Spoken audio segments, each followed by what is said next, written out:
Welcome sa analysis and design for torsion reinforcement. So, what is torsion failure? Torsion in concrete refers to the twisting force or moment applied to a beam, often resulting in diagonal tension and potential cracking. To resist this twisting force, concrete beam requires specific reinforcement, primarily closed stirrups and longitudinal bars. Okay? Sa lahat naman po ng mga structural members natin na concrete, meron naman talaga yung mga closed stirrups and longitudinal bars, no? Pero tignan natin paano siya ina-arrange dito sa torsion. Okay? Say for example muna, meron tayo ditong load na nag-a-apply dito sa dulo nitong secondary beam natin. Okay? Secondary beam ang tawag natin dito dahil nakapatong siya dito sa ating primary beam, or ito po, no, yung supported ng column, this is what we call the primary or the girder. Okay, ito yung ating secondary. Now, ano yung magiging effect ng ating axial load dito? Okay, so potentially pwede niyang paikutin, no, yung ating tumbahin or paikutin yung ating member dito, yung girder natin. Okay, and because of that axial load, magkakaroon dito ng twisting, okay, or yung tinatawag natin na torque. Okay, ito po yung T na yan. Ngayon, sabi dito, because of this one, nagkakaroon ng diagonal tension or potential cracking. Saan nangyayari yon? Essentially, nangyayari yon sa may bandang connection. Okay, so dito po. Ayan na. So, inaral na natin ito dun sa shear na part. So, yan po yung nangyayari na nagkakaroon ng diagonal tension. Okay, say for example, ito yung typical na cross-section ng ating girder dito po sa may bandang connection. Ito yung tinatawag din natin na closed stirrups, no? Ayan, nakasara to. Basically, no, closed stirrups, ito yung itsura niya. Dapat 135 degrees yung kanyang hook. Tapos, okay, ito naman po yung tinatawag natin na longitudinal bar against the twisting force. Okay?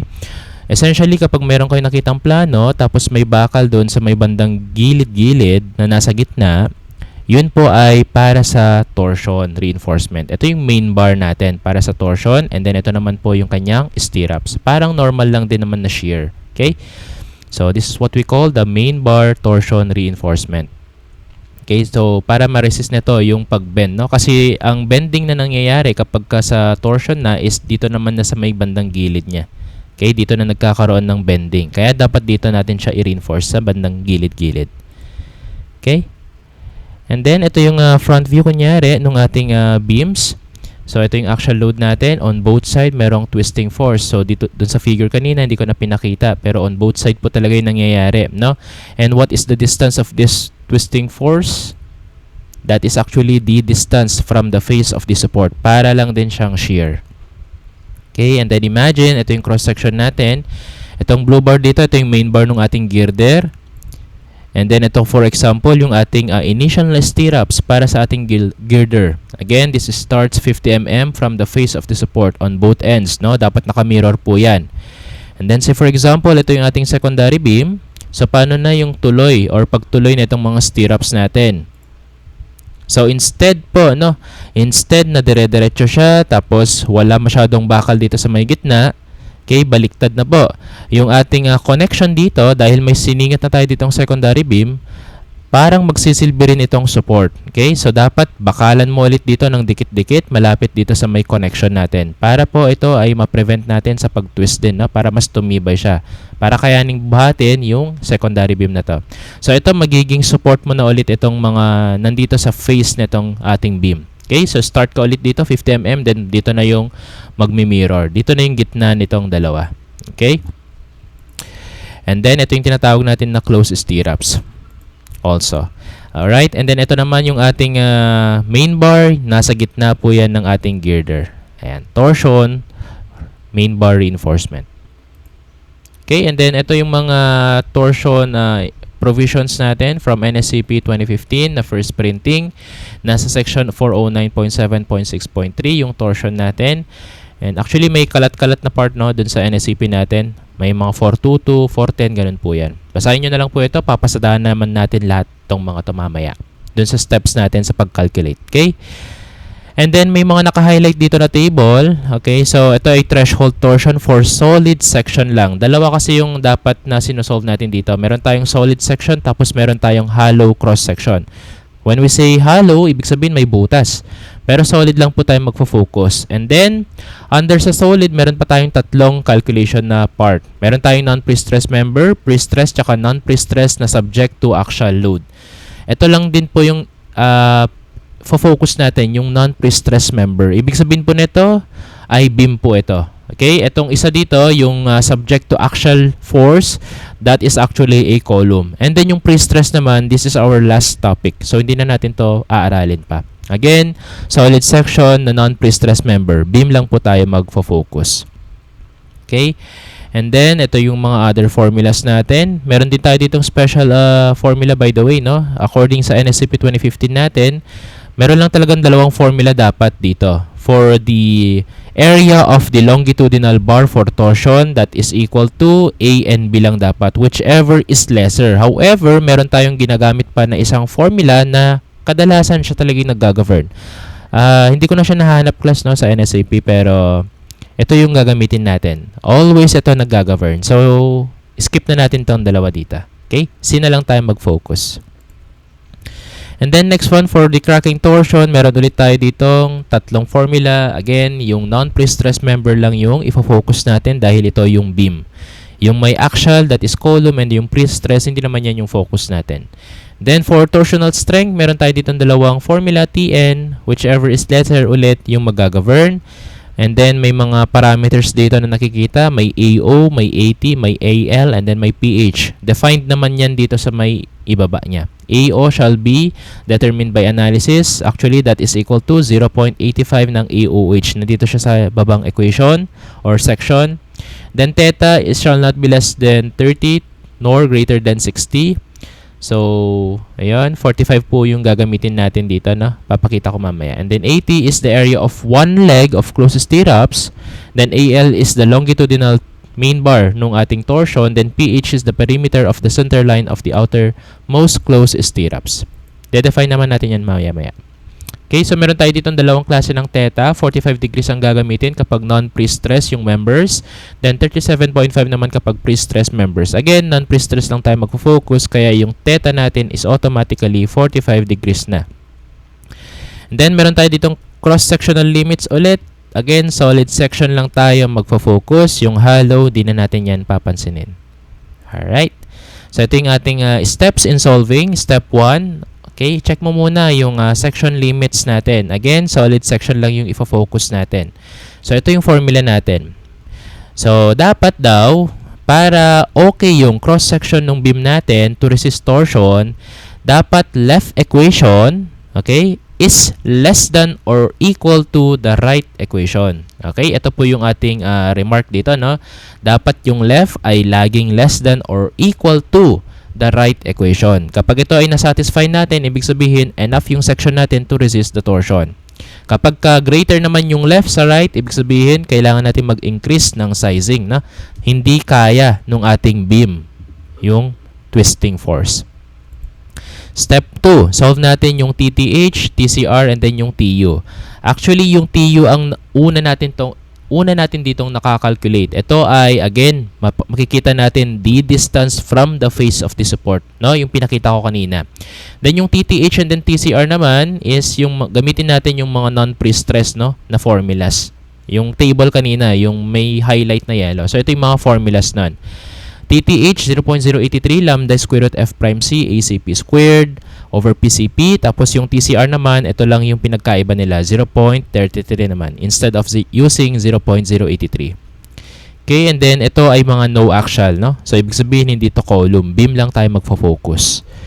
And then meron tayo ditong condition, okay? Yung TU, i-compare natin dito sa phi TTH and phi TCR. Okay?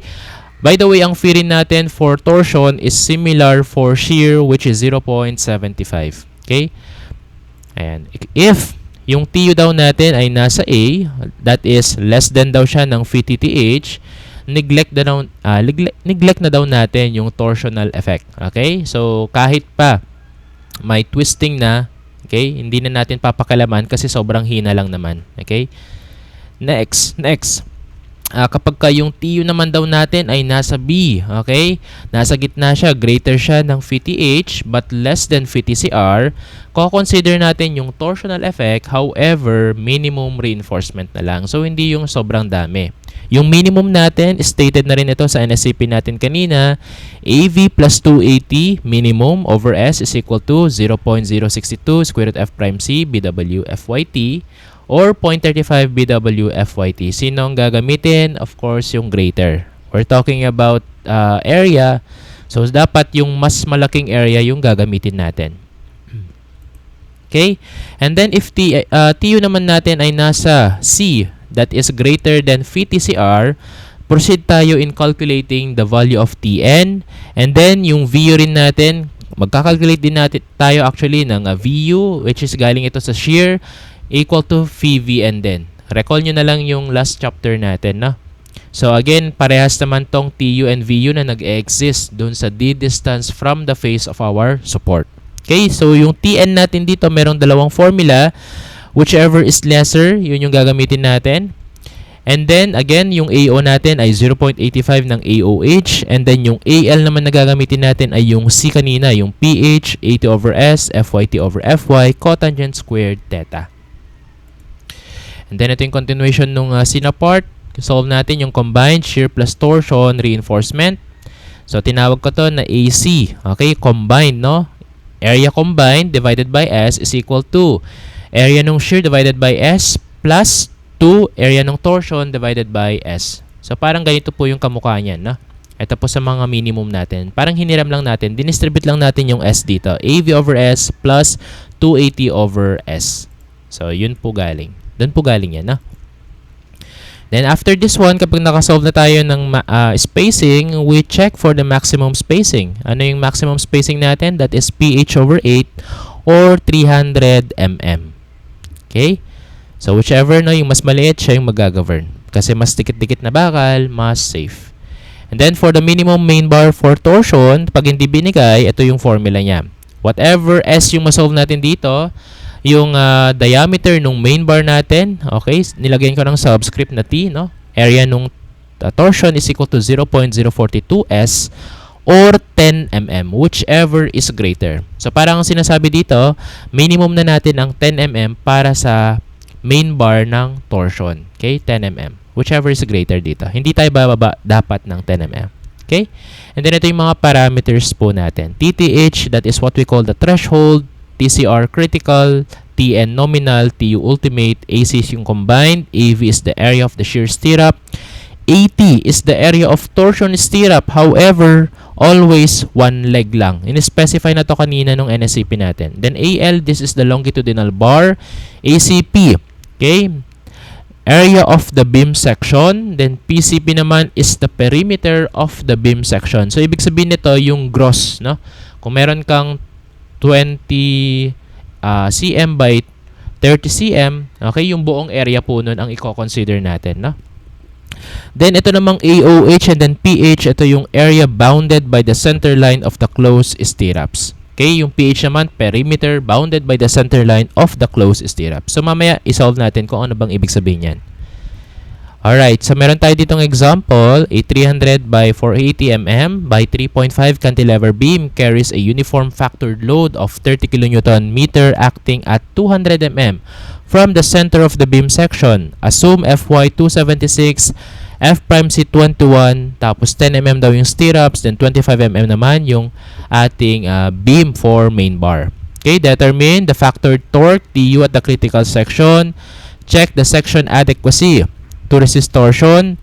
If inadequate, dagdag daw tayo dito ng 50 mm on both width and the depth. Then for C, spacing of the transverse reinforcement for torsion. D, spacing for both shear and torsion. And then E is the number of longitudinal bars for torsion. So ito yung ating given na cantilever beam. So nakaka-experience daw dito ng 30 kN per meter. However, class, ito ay side view. So hindi nyo nakikita yung application nitong 30 kN per meter. So, if we look at the cross-section, merong eccentricity yung 30 kN meter. It is stated sa problem na rin actually, no? 200 mm daw. So, half nung 300 mm is actually 150 mm, no? So, ito po, center line. Half nito ay 150. So, 200 mm yung layo ng 30 kN meter. Ibig sabihin nito, lalagpas talaga siya dito sa cross-section natin. No? Tapos, ito daw yung ating depth for 80 mm. Alright. So, hindi binigay class no yung effective depth dito, pero pwede na nating i-calculate actually, no?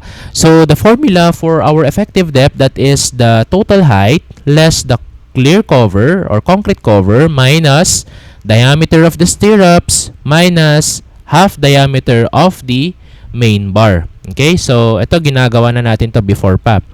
So, our effective depth is equal to 480 less 40. Di binigay pero yung concrete cover natin for beam is always 40. Then, yung stirrups natin ay 10. Tapos, yung main bar naman natin ay 25 divided by 2. Then, we have here 417.5 mm as our effective depth. Alright? So, dito po, no? Meron tayo ditong cut. Ayan, the distance from the face of the support. Doon daw lalabas yung TU natin, tsaka yung VU. Okay? So, ikakat natin to maya-maya. Alright? So, yung first step natin is to check for the section limit. Anong ibig sabihin nito? Dapat yung left equation natin ay mas mababa or equal to the right equation. Yun yung sinasabi dito, no? Kapag na-satisfy mo to, pwede daw yung section natin to resist the torsion, no? Kayang-kaya niya daw. Actually, ito yung tanong dun sa letter B. Na? Ito po. Check the adequacy. Unang solve natin dito yung TU. Kaya lang, pagsabay-sabay na natin isolve lahat, na? So, for the left equation, may mga parameters dito. Kailangan daw natin ng VU. Yung BW, given na 300. Yung D, sinolve na natin kanina. Yung TU, kailangan din natin isolve. Then, also yung PH, then AOH. Also, yung VC, kailangan din natin isolve. Then, the rest is already given. Okay, so ang unang step natin ay isolve muna natin yung VU and the TU at the D distance from the face of the support. Then pagkatapos nun, isolve naman na natin agad yung PH tsaka yung AOH. Okay, so for example, ito po yung ating 3D nung ating beam. Ayan, may layo yung 30 kN per meter, no? Hindi po siya directly sa center ng ating beam. And then, nandito yung D distance natin. Then, say for example, puputulin natin dito na part. Alright?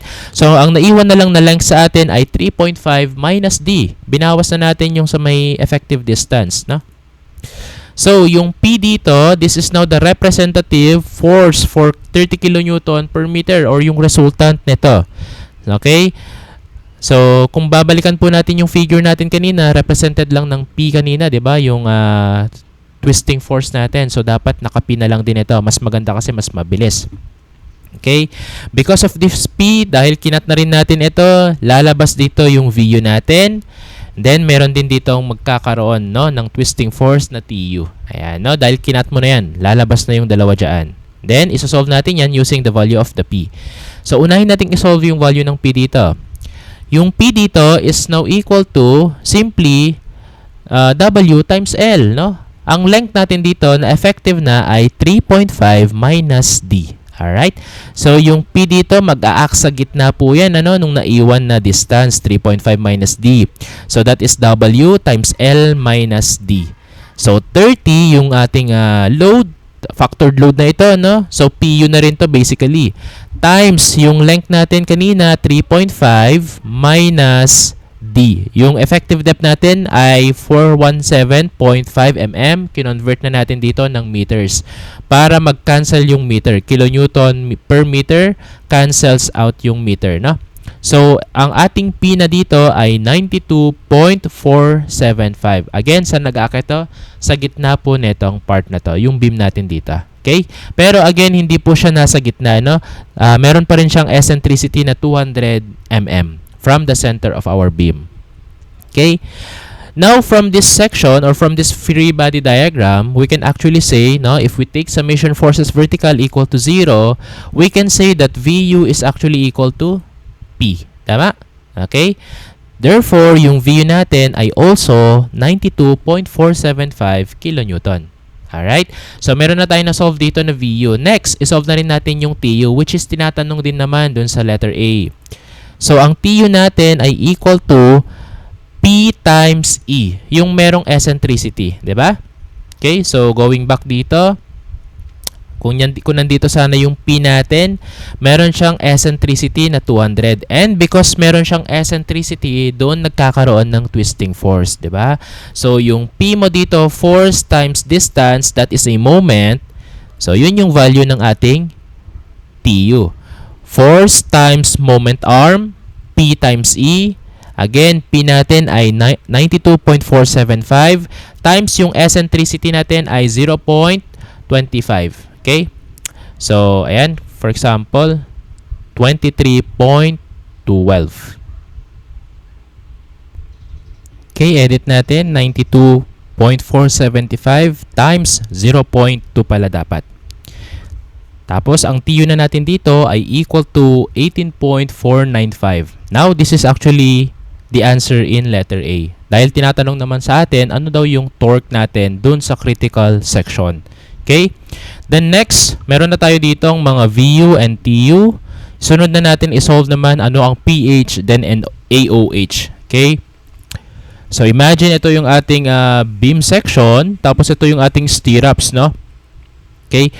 By definition class, no, yung AOH saka yung PH, ito daw ay areas and perimeter measured from the center line of the closed stirrups. Imagine ito yung ating closed stirrups. Okay, so meron siyang kapal dito, nilagyan ko na rin. Tapos, sukatin daw natin yung kanilang center line. Kunin natin yung center line nito. Tapos, labelan natin to as X distance. And then, dito naman po sa vertical na part, center to center ulit ng ating stirrups, Y distance naman. Okay?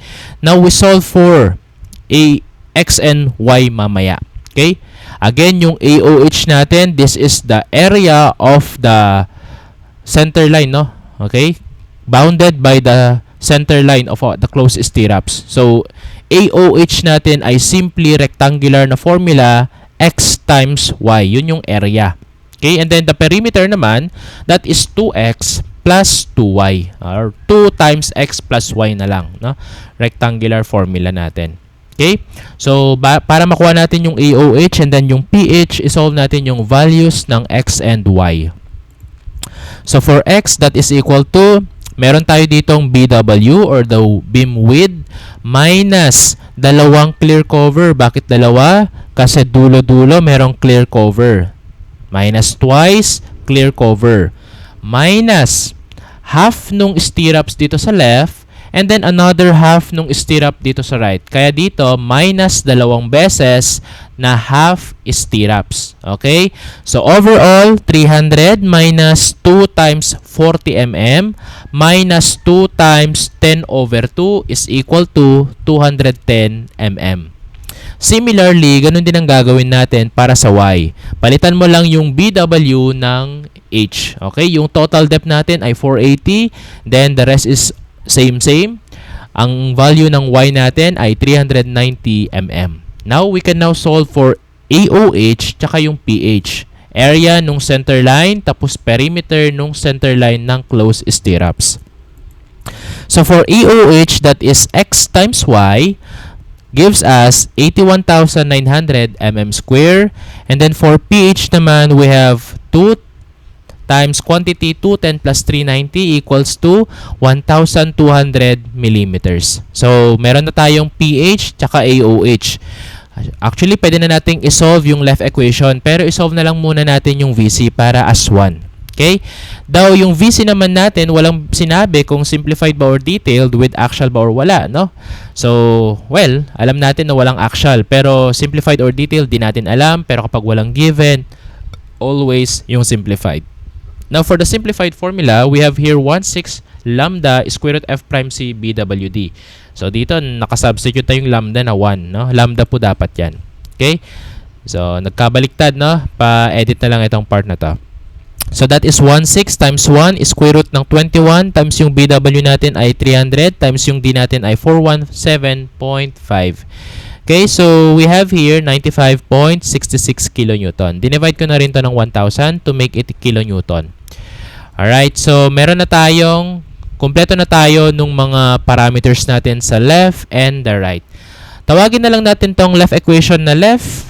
Okay, tapos dapat yung left ay less than or equal to the right equation. Okay, Now, solving for the left equation, ito na yung square root of yung VU natin, that is 92.475 times 10 raised to 3 dapat. We make it, now i-convert natin ulit ng Newton muna. Tapos yung BWD natin, 300 by 417.5. Naka-square yan. Tapos yung TU natin, yung TU na na-solve natin ay 18.495. Okay? And then, ang TU natin class ay kilonewton meter. So, we convert this to Newton mm. Kaya magta-times 10 raised to 6 tayo dito. Yung pH, na-solve na natin na 1,200. Then, yung AOH naman ay 81,900. Naka-square ulit yon times 1.7. Then, square natin lahat-lahat. Okay? Overall, meron tayo ditong 2.08 para sa left equation. Wala na tong unit, no? Value lang to. Okay?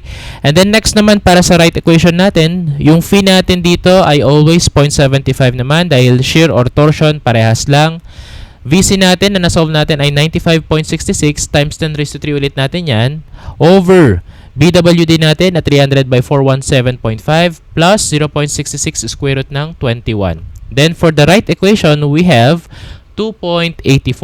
Now, ano yung conclusion natin? Na-satisfy ba natin na ang left ay less than or equal to right? Yes, di ba? Ang left natin, 2.08 is actually less than 2.84.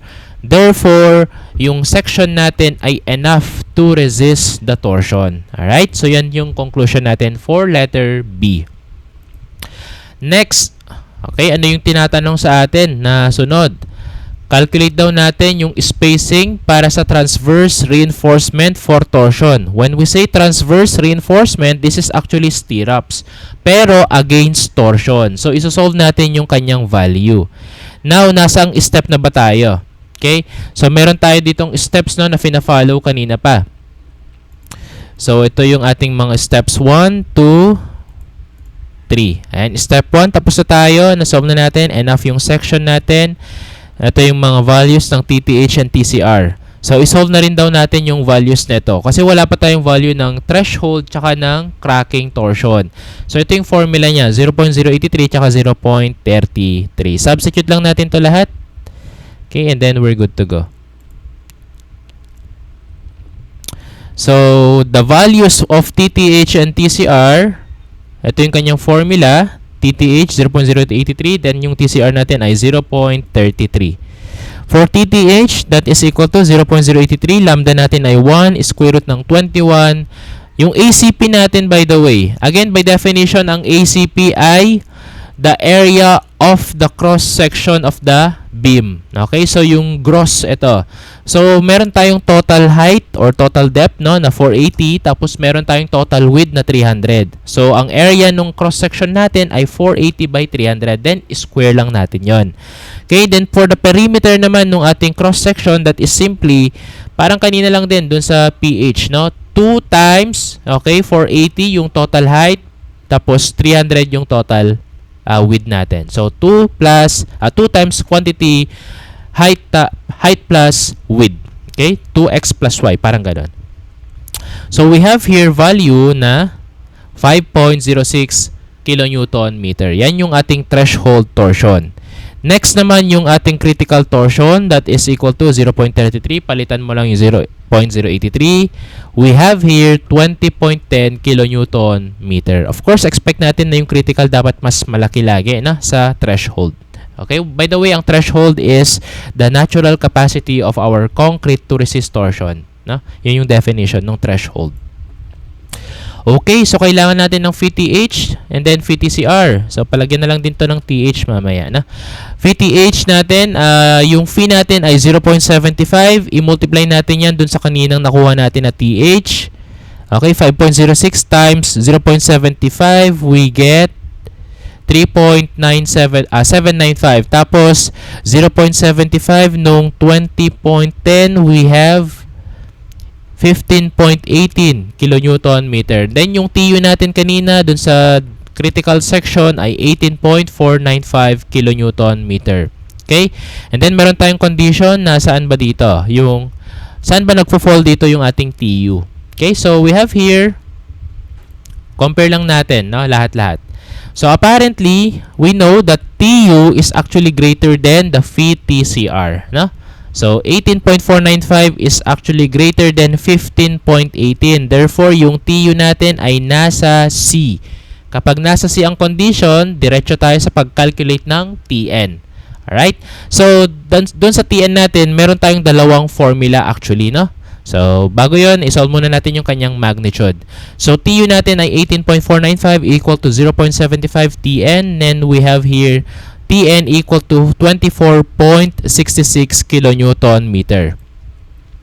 Kung babalikan po natin yung tanong, what is the spacing of the transverse reinforcement for torsion? So, spacing ang tinatanong. S. Meron na tayong value ng TN. And then, yung TN natin, if you remember, meron pa tayong dalawang formula. No? So, yung TN natin, tingnan natin dito. Ayan. So, meron tayo dito dalawang formula for TN. Okay. Again, yung tanong sa letter C is the spacing. So, between the two, ang gagamitin natin na formula ay dapat itong nauna. Bakit? Kasi ito po ay merong S na nakalagay, no? So, ibig sabihin, may masosolve tayong spacing using this formula. Kapag yung second formula ang ginamit natin, AO, AL, FY, PH, wala ka pong makita dito na S. So, wala tayong masosolve dito na spacing. Wala tayong mapapala dyan, no? So, yung gagamitin natin na formula is the first formula. Alright? So, balikan natin yung solution natin kanina. Okay? So, ayan, meron na tayong TN dito. Then, again, yung gagamitin natin na formula ay ito po. Okay, dahil merong S dito. So, ayan, direct torsion is stirrups. Yung formula na ito, ano? Okay, so by the way, if you notice din, well, hindi na tayo mag-a-analysis dito, no? Kasi kapag analysis, given na lahat ng parameters, pwede mo na agad isolve yung TN, no? I-compare mo lang sino yung mas maliit dun sa dalawa, tapos isolve mo na yung kanyang TU, then tapos na. Ganun lang po kasimple ang analysis. Pero kapag design, ito yung medyo mahirap, no? So, ayan, ito na yung TN na gagamitin natin. I-substitute lang natin lahat ng mga nakuha na nating values. So, TN is equal to, ito, in-expand pa natin kasi ang AO, by definition, this is equal to 0.85 nung AOH. So, ayan. Tapos, FYT, everything na. Okay? And then, pwede pa natin itong i-simplify actually, no? Recall natin na ang cotangent theta ay equal to 1 over tangent theta. Inverse lang siya nung tangent, no? So, kapag sinubstitute natin yan dito, ayan, TN is equal to 24.66. Again, times 10 raised to 6 kasi dapat Newton mm ito is equal to 2 times 0.85 times 81,900. Ito yung AOH natin. 80 times FY. Actually, wala pong binigay ata na FY, ano?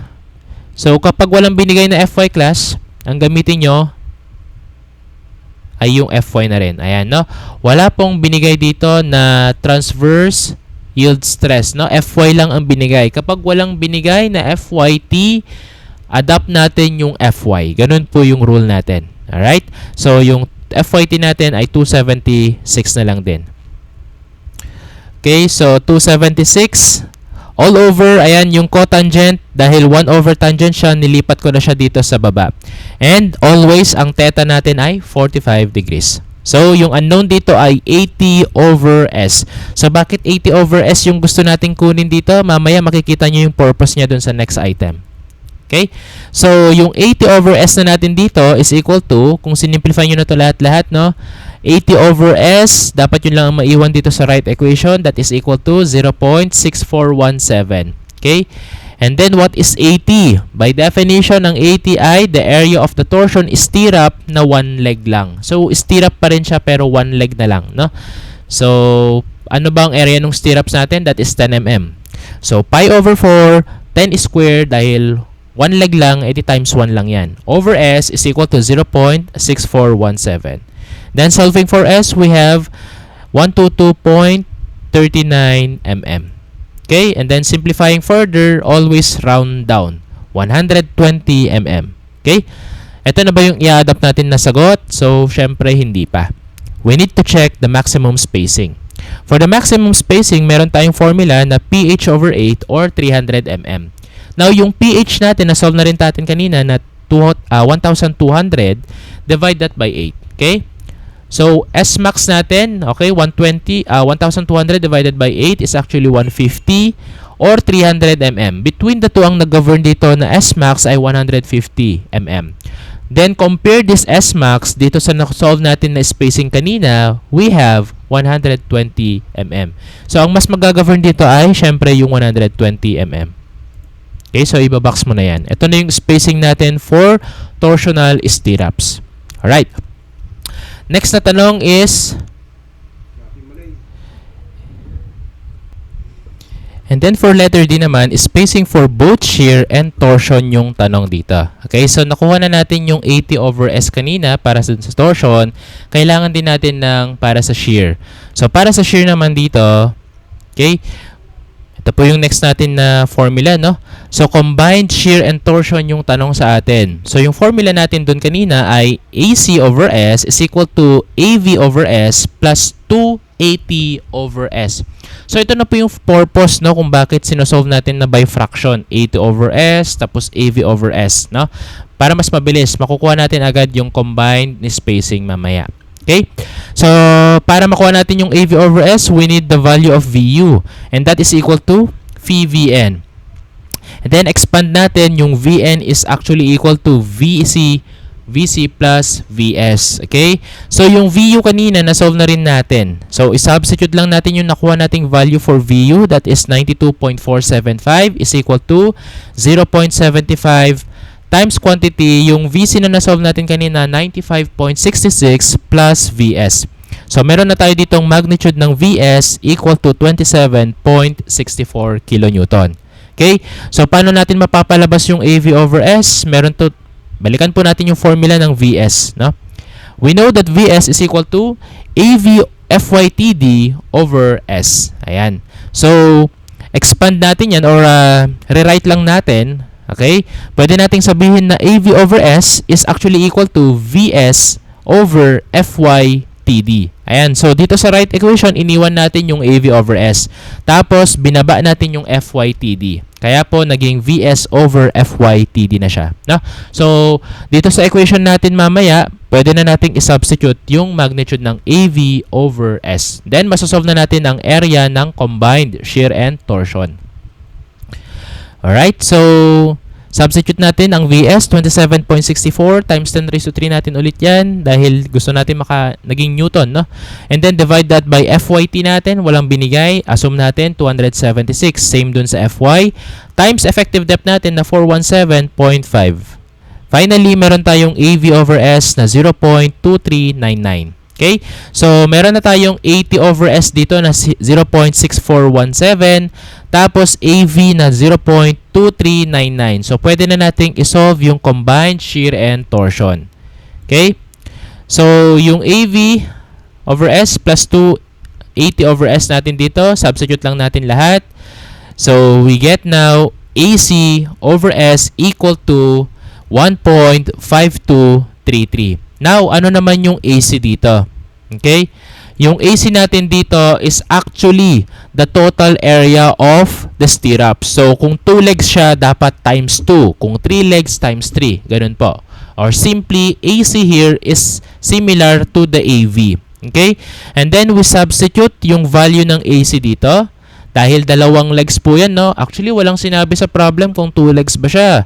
Pero, yun yung minimum natin for stirrups, no? So, dapat alam natin na 2 yung legs dapat nung stirrups natin. Minimum. Okay? So, 2 pi over 4, 10 is squared, divided by S equal to 1.5233. Okay? And then, solving for S, we get 103.12. Or, S is equal to 100 mm. Sir, bakit di na natin i-check sa S-max? Well, yung S-max natin kanina, 150 mm, no? Yung pinakamababa. So, dito 103 naman siya. So, pwede na natin i-diretso, i-conclude na 100 mm yung ating spacing. Alright? So, yun po yung ating solution. Okay? So, baka wag po kayo malito, class, no? Kapag sinabing AC yung combined, that is equal to AV. Then, yung minimum natin dito ay 2 bars lagi, no? And then, yung sa 80 naman, kahit pa 3 legs yan, class, always 1 leg lang yung i-assume natin, no? 4 legs man yan, 1 leg pa rin yung i-calculate natin, no? So, wala pong minimum doon. Basta 1 leg, ganun lang po. Okay, and then finally, what is the AL? Yun yung tanong dito sa last item. Okay? What is the value, or actually, what is the number of longitudinal bars for torsion? Ilang bakal daw yung ilalagay natin dito sa gilid-gilid dapat, no? Or for the torsion, generally, no? So, dito naman class, papasok na yung second formula natin for TN. Bakit? Kasi yun po yung may AL. Okay? Yung second formula yung may AL. Ito po yung kailangan nating malaman. Ano muna yung area ng longitudinal bars natin para sa torsion para ma-solve natin yung kanyang number of bars. Okay? And then, isubstitute lang natin lahat kanina yung mga nakuha na natin. TN, 24.66 times 10 raised to 6 natin yan. 2, ang AO natin ay 0.85 AOH. AL 276 over 1,200 yung pH natin, tapos yung cotangent natin ay inverse ng tangent or simply tangent 45 na dito.